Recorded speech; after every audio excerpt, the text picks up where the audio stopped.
Ladies and gentlemen, and a very warm welcome to Ian's YouTube channel.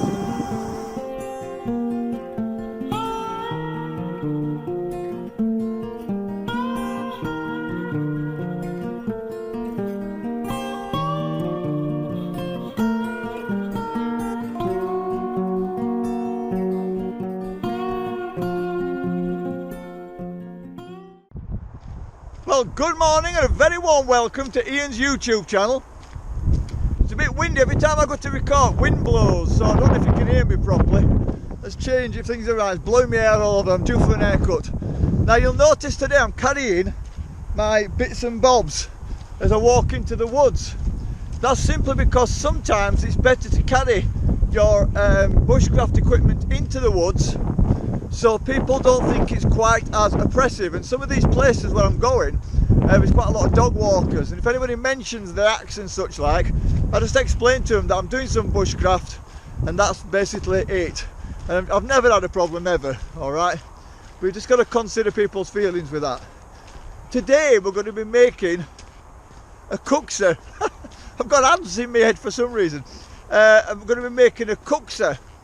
So I've got to go into Woonwell Woods. You probably recognise this place. This is where I came to make the grass rope on my other videos. I've done a few videos here.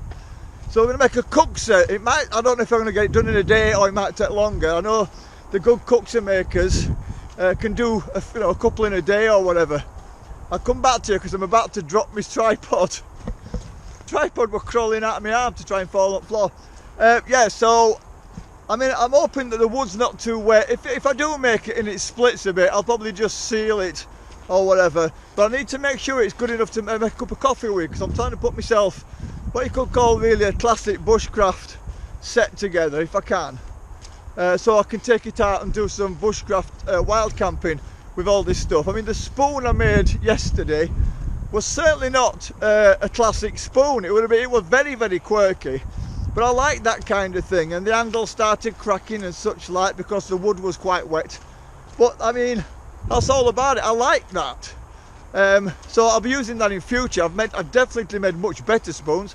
There's a lot of people who make a lot better spoons than I do, obviously. I don't sell them or anything. I just make them for me. So this KUKSA is liable to be somewhat the same. But somebody said on YouTube the other day, I think it was Z Outdoors, that every man should make his own KUKSA. So that worked for me. You see, I try and make these videos in order to be able to motivate other people, but other people's videos motivate me as well. So that's happened again. I mean, Carl Dobson did that, didn't he, when I was feeling really ill with flu. He motivated me to get up last time, and that did it for me. And now Z Outdoors, cracking channel. If you've not seen it, go and check it out. Big call out to Z Outdoors there. I don't generally do that many call outs, but he goes around the country talking to all different people involved in bushcraft and working with knives and making things, and he shows people and he learns himself while he's doing it. Right, we're going to get into the woods, Woonwell Woods, where all these trees have been chopped down and such like. I think it was a long time ago, so there might be some left. Hopefully we'll be able to scrounge a bit of wood we can make a KUKSA out of. Alright, so I'm actually into the woods now, and you can see, let me just bend this down a little bit so you can see a bit better. I've got my utility belt on. Now a lot of people have a bit of a giddle about the utility belts because they take all the gear in a bag. But when I'm walking into woods, I mean at the minute all I've got is a tripod and my selfie stick in my hands. If I weren't videoing, I'd literally have nothing in my hands, I'd be totally free. Let me just put this down. The axe, it's all very, very freely available. Now this has been put into a light torch holster, and the torch holster's got different settings that I can set it to. So when I'm walking, I'm doing things, I set it like that, so when I bend down it doesn't get in my way. It's really, really clever bit of gear, that. And on the other side, the sheath on this knife is scout carry, alright, so it basically sits out the way. And on my back, I hope you can see, I've got that pouch there with my first aid kit, my knife first aid kit, and some other bits and bobs in there. I've got an adze in there and some stuff, and that sits there like a kidney pouch, or as if it's on a webbing set, a military webbing set. So I've got free availability. I can get down, get up, everything's available, and I'm not going to leave anything on ground and walk away from it for any length of time. You'll see around here all this wood that's been dropped at floor. Now this isn't necessarily going to be any good to me, simply because it's lying on the floor. It's going to be absolutely wet through. So what I'm looking for is something from birch, because birch, I'm told, is great for KUKSAs. Also willow. You want a wood, I'm told, ideally a wood which is easy enough to work with, so it's not going to take you forever like oak, and which isn't going to be too hard, but hard enough to be able to deal with what you're after, because depending on how porous the wood is, depends on how well it's going to hold the liquid, and it might crack if it's it might crack. Sorry, it might crack if when it dries. So I'm told willow is one of the better ones for not cracking, and soft enough to be able to dig out when you're actually making the KUKSA itself. So we will be working with the adze on this occasion. Although there are, if you're doing out like this, like sort of making a lot of them, it's a good idea to get certain chisels and such like to work with, but I don't have them. So what we're going to do now is we're going to take a walk out into the woods and see if we can find a piece of wood which is suitable, basically.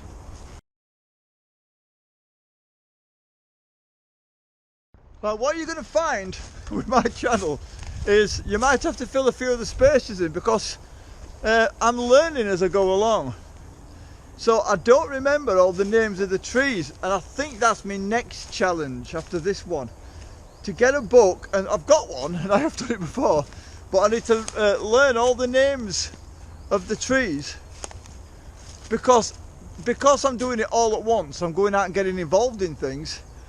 Sometimes, you know, you just can't take all that information in all at once. So, and the same with fungus and mushrooms and such like, I've got to learn all that. I mean, I know a lot of them, but it's same with trees. You know, sometimes certain trees will sort of leg me up, because I'm learning about, you know, shelters, about bushcraft, wild foods, about all sorts of stuff all at the same time. So sometimes I get legged up.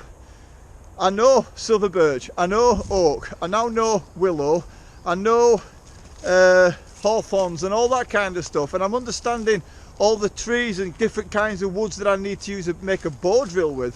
For example, I know that silver birch is not necessarily a good tree to make a spindle with or an earthboard, because it's got so much resin in it and it blacks up very, very quick.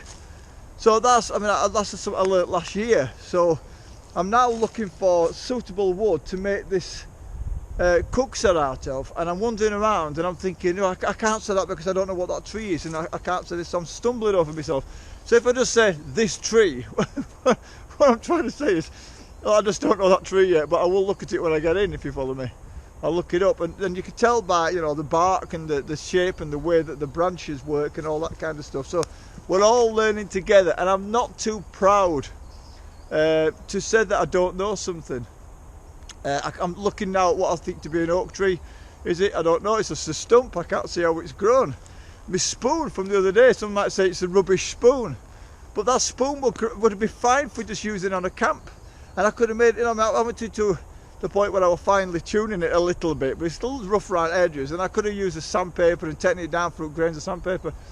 But I thought, no, because I'm just going to use it around a campfire, just to eat oats with or something like that, you know, eat soup with or something, so it doesn't really matter. And the beauty of that kind of thing is it costs me nothing but time. And if it does break or I need another, I'll just make another spoon. I'll make a spatula for cooking with, and that's what this is about. So yeah, stay on board with me, guys. We'll all learn together. Good stuff.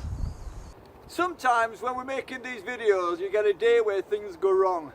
And I've just videoed finding this piece of wood, putting it on here, showing how to use the axe correctly, how you place yourself, because you're not going to hit yourself with the axe and all that business. And then I did some video of myself actually hacking through this piece of wood to create this for the KUKSA. But the video, I've just come to check my phone, and the video's footage is just simply not there. So just take my word for it. I've put this piece of wood on here and I've just hacked through it, and this is all the bits, because you don't always have to use a saw. A saw was designed for cutting across grain, and an axe was designed to utilise going down the grain. So that's as far as we've got. Now, normally when you're making a KUKSA, you try to make sure the pith of the wood isn't in there, because that will cause you some splitting and other problems. but because I can only get this piece of wood in here, which is sort of something light dry, and I want to get this video done, and in all honesty, this is the practice, isn't it? I'm practicing at this. So what I'm going to do is I'm going to bring it in, and we're going to start hacking away and working on this piece of wood. And I know this is silver birch.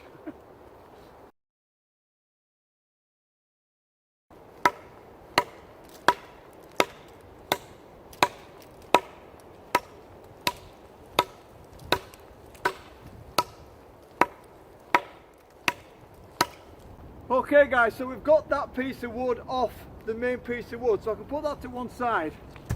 Yes, the wood is quite damp inside and I'm expecting it to crack, but it's nothing I possibly, hopefully, fingers crossed, can't repair later. Now, if it does crack, it doesn't really matter to me because all this cost me is time. Alright, a little bit of effort, and you'll notice that I didn't use a saw. You don't have to use a saw for everything as long as you're compliant with an axe. Now, an axe was designed to cut in line with the grain, and a saw was designed to cut across it. All right, but you can use an axe to go across as long as your blade's nice and sharp, and you understand the safety behind using an axe. All right. So I'm going to clean that up now. You'll notice also that I've not damaged any of these. This is regrowth on this stump. And that's how nature obviously works. So I'm not going to come along and start ragging all these off to try and kill this stump. All this is going to grow back. I've got my flat bottom. So for an adze, the first thing you need to consider is your flat bottom. Right? I've got a flat bottom. So what I'm doing is I'm going to look, let's bring it in. So what I'm doing is I'm looking at this piece of wood now and I'm thinking, how can I do this? How's this going to work? By the way, I can already see that the moisture is getting onto the blade of my axe, so I'm just trying to keep that out of the way. Right, so what I need, this is how it works. You need to find probably about there a location where I can make a line across there, and I'm going to do that with a clog of wood. I'm going to basically get that like that, put that on just there, and I'm going to knot that along steady. Oh sorry, across there, across that line. It is wet wood this, and I am expecting it to split, but for all intents and purposes this is just basically trial for me. This is good stuff, by the way, for making cordage out of. You know, the inside of the tree bark. Let's sort of throw that in. You get that, you can weave it, and you can make a good cordage out of that. It's very, very strong. Right, anyway, so you go across there, we're going to split that end off, and it's going to give us an edge on there.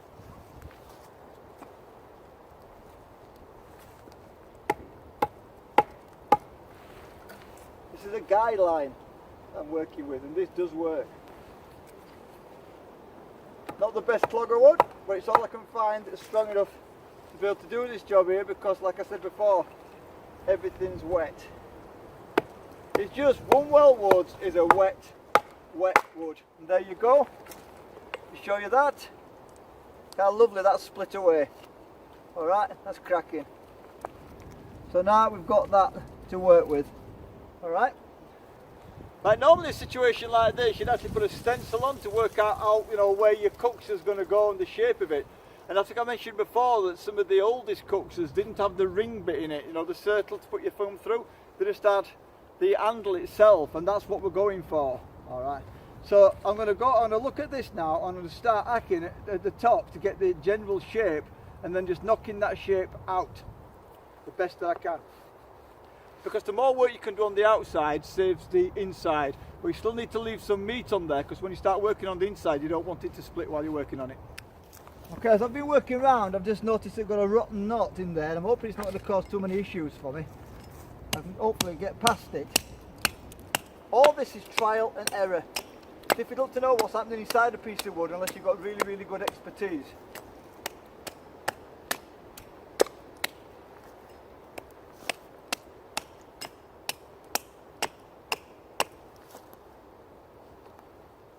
Right, with this bit here, what I'm doing, shift some of this. What I'm doing is I'm not hacking it like an axe, because you've got less control. I've got my hand right up in there, and all I'm doing is slicing. It gives you much more control and it's much safer. So it's still coming off, but I'm in more control. I'll keep going on about blade safety. So my other hand's well out of the way, and I'm just going at that. Alright, so that's my bottom. It's there. Alright, so what I'm going to do is I'm start taking that off and rounding that in and give myself the handle shape. Okay, then I'll just trim the top off. Okay.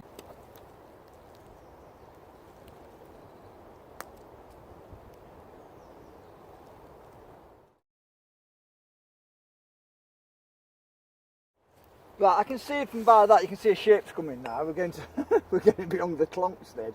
So we've got to that. So what I'm going to do is I'm going to try and level that off. I can see there that that needs to come in. I need some more taking off there. You can see the bowley effect coming now. I know there's going to be a hell on legs to try and get all that wood out of the inside of there. But you know what? I mean, I'm not in any rush, and I'm quite enjoying it. Very therapeutic, and I'm just getting the outside shape.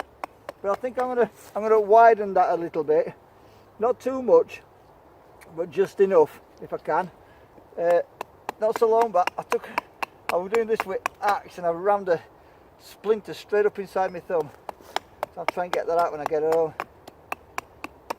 So I'm just getting the shape, you know. I don't want to take too much off because it's going to making job harder for myself when I come to what is it? When I come to do the inside, because it's going to be too delicate. See if we can level things off a little bit. Let's get a bit more level playing field. There we go.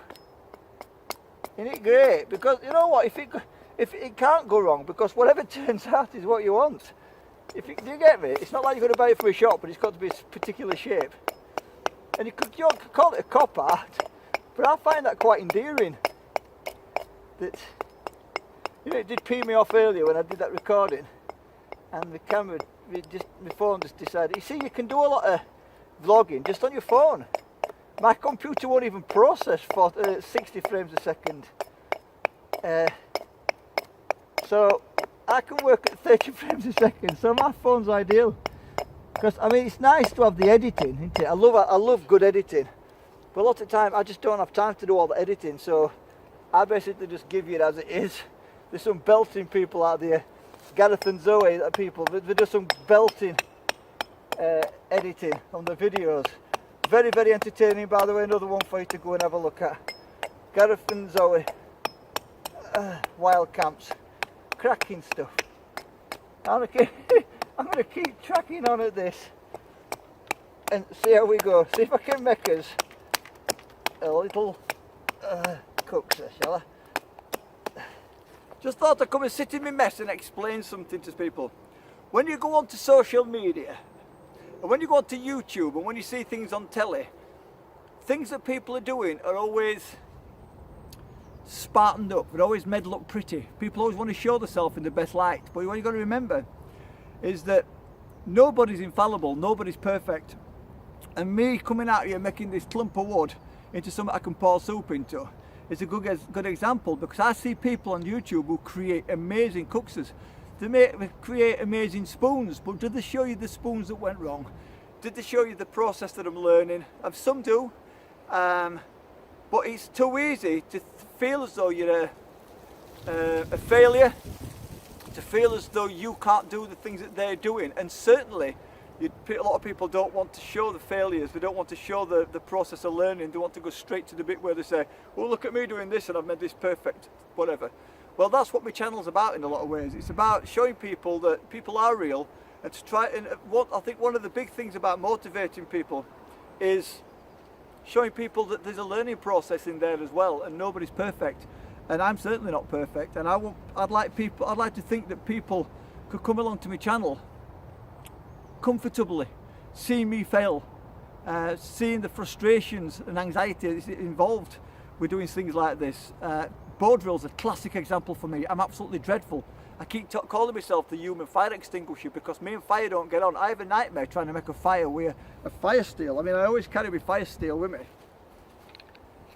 I take my fire steel and my neck knife, I got my hand slapped, well, not slapped, but I got told that you shouldn't advise people to take a neck knife, and I generally always carry one, and it's against law to a degree, but, well, it is against law, but I just think to myself, if I get myself into a bad scrape and I've got to try and survive, or I've got to save somebody, cut a seatbelt off somebody or whatever, I've got that there, and my fire steel, I'm not very good at using it, but if I'm in a stuck, if I'm totally stuck, it's there with me, and it's got its own little striker there, which I can utilise. If I ain't got it, well, I can do it with that knife, but you know what I mean, you know what I'm getting at. So yeah, I mean, I do things wrong, and I do say things wrong, and I get my hand slapped sometimes, but I think I've got other people, I've got people's best interest in mind, and I really want to reach out to people and say, look, just go out and have a go. Go and have a go and make yourself a Martian's head. You know what I mean? And eventually it'll look like something. I mean, I've made some nice spoons and taken time on them, and I've given them away, and I've left them in woods for people, and I've given them as gifts and stuff like that. I've given my daughter and a boyfriend one and such like, because those spoons took me time to make, and it was a process of learning to make spoons, which is all behind that. That's in the giving, yeah? And this is the giving, making these videos. I'm trying to give people out there in YouTube land and on Facebook an example of somebody who's perfect, not perfect, somebody who has problems and has issues and anxiety and things like that. But I'm not going to sit at home and say, I don't want to do this, I can't do this, I'm not going to try that, it'll take too long, oh, it'll take me ages to get to make that. Because this is as much fun as a beautiful KUKSA, because this is something I've made and I've strived towards, and I've learned, and I've watched other people, and I thank everybody on YouTube for sharing that information and showing the processes and having these wonderful things. But we've got to have yin and yang, and we've got to show people out there. So if you're out there and you're thinking about making a video about something you want to make, or making cordage, as I've done, rooting it ground for roots like a pig and all that, do it. Get out and do it. Just I keep going on about knife safety. Use knife safety, and if you've got knife safety, you're on a winner. Right, and I get on with my Martian's head and start ranting on it here. Just get out and have a go at it. Okay, so we're looking a little bit more KUKSA now, aren't we? Alright, the next thing to do is to go in from there and take that up to give it that handle in there. I'm going to work at that from both directions, because otherwise I'll end up snapping my handle off or something horrible. I know that knot is going to come back to haunt me. Let's just show you a bit closer up. So you've got the KUKSA shape now. That's the bottom. There. That's my top. You see, I've been just working away at it slowly. See the grain in there? Like I said before, there's a good chance that this is going to split. What I'm going to do is I'm going to go from there and take it down into there, as so. I don't want to do too much with it at this stage, because otherwise it's going to be too brittle for when I try and all the way out. But I know that knot goes inside, and that's going to be an absolute pain when I come to get all this wood from down there. Right guys, you'll also notice I'm not drawing anything on this. So what I do is I'm going to cut into there to get that shape that I want on the bottom there for that. Don't forget, I'm just going for a basic design. I'm not working to any pattern, any style of KUKSA at all. I'm just basically working. You see, right there, these axes are great for this, because I've got my hand right up there, and my hand's almost inside the axe, so the force and energy is going straight through to where I want to be. So I can just take that off. Okay, I'll take this the other way. Bear with me.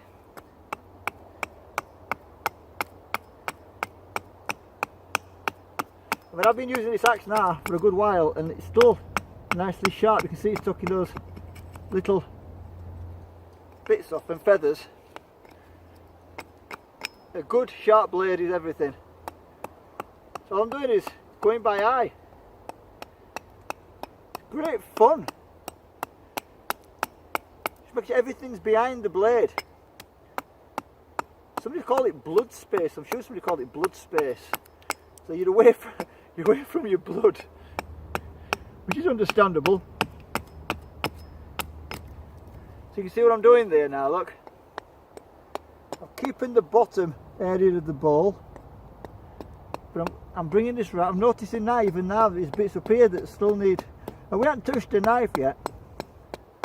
and there's going to be bits that need shaping off, but that's good with me.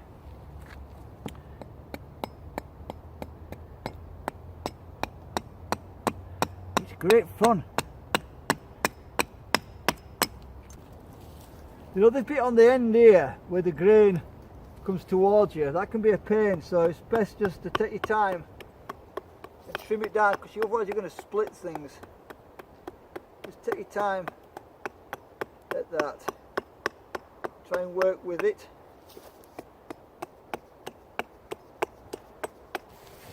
Right, we've got to this point now, so I'm going to leave the axe behind and I'll start working with the knife and just taking some of this off.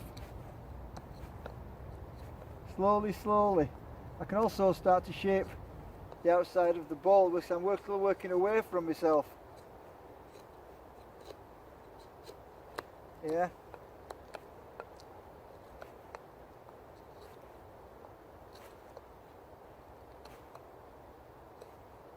So I've jammed this in and I'm working away as so.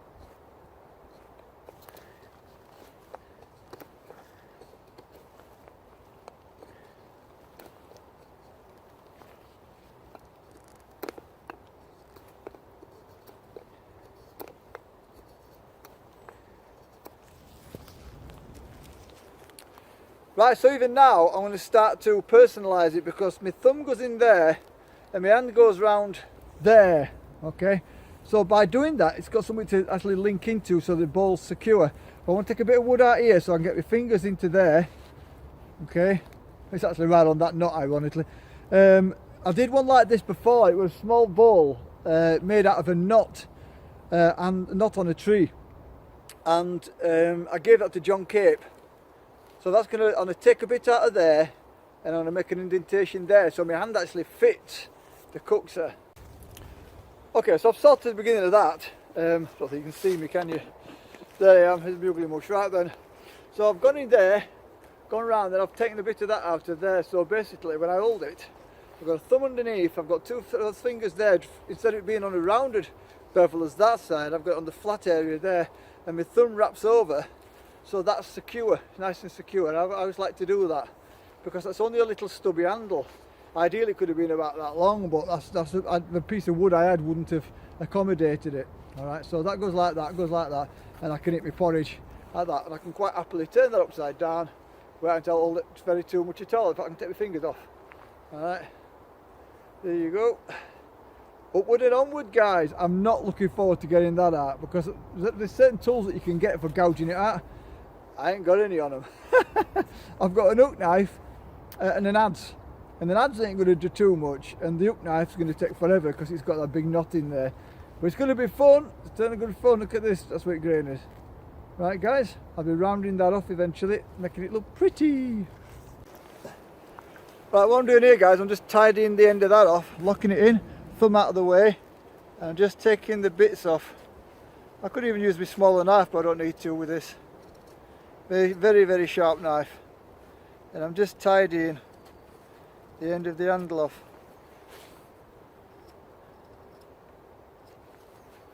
Yeah.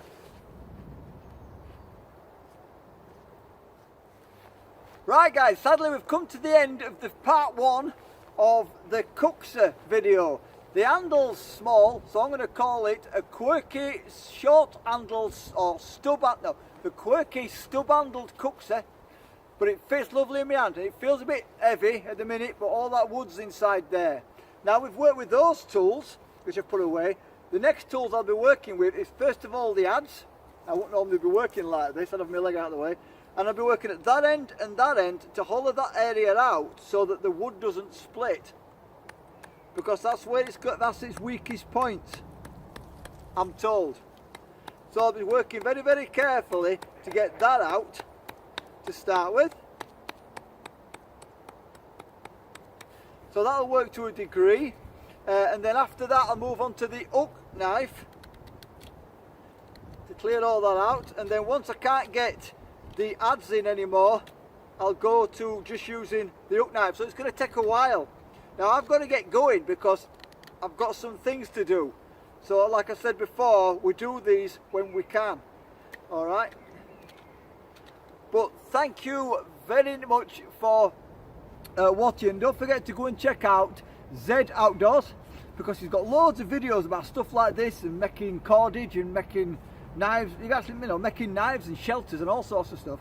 And you meet some amazing people. And go and check out Gareth and Zoe and all, because they're very proactive. Alright guys? So I'm going to sit here for a bit and just have a pop at this, and then I've got some stuff to do, so I'm going to shoot off and get that done. So thank you very much for watching Ian's YouTube channel with me, Ian Lawrence, out here in the woods and not in the magic shed.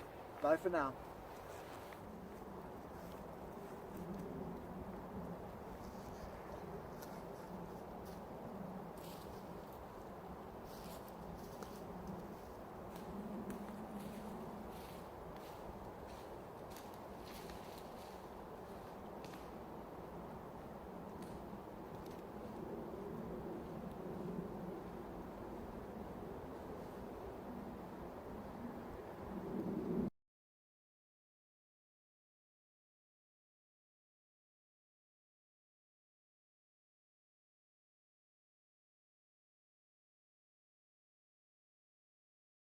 Well, hello ladies and gentlemen, and a very warm welcome to Ian's YouTube channel. So what's it all about? What's Ian's YouTube channel all about? Well, mainly it's about me, Ian Lawrence. That's why it's called Ian's YouTube channel.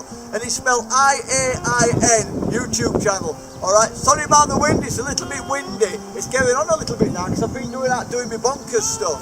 Right, it's a big community. I want as many people as I can on board this year, so remember to subscribe. Remember to like and share the videos, that's if you've liked them. And if you did like them, it's worth sharing it. Or is it just me? So what do? We go out into the great outdoors and we do camps. We do bushcraft camps and we do tent-based camps. And the bushcraft stuff's great because we get to learn how to make shelters, how to make raised beds to sleep on, how to create a fireplace, how to create the fire, how to use bow drills, hopefully, and how to use ferro rods and, in order to be able to create the fire. Then to find the tinder in wet weather. Oh, it's confusing, it's all great fun, we have a good laugh about it. And if I get it wrong and I show you that I got it wrong so you can learn by my mistakes. And it's all about fun and positivity and nice people. So please subscribe to start with so you get all the videos. Like me, that wind's getting up because it's never settled out here, is it? Subscribe to make sure you get all the videos coming up. Make sure you ring the little bell that's down there below so when I do upload something you can get that ding dong on your phone or wherever it is, or on your computer, so it lets you know that I've uploaded something. And remember to like, share and subscribe. Thank you very much. I'm rambling on again. Oh boy, am I going to ramble. Have a nice time. Let's go and have some adventures because that's what it's all about. See you now from me, Ian, at Ian's YouTube channel. Bye for now.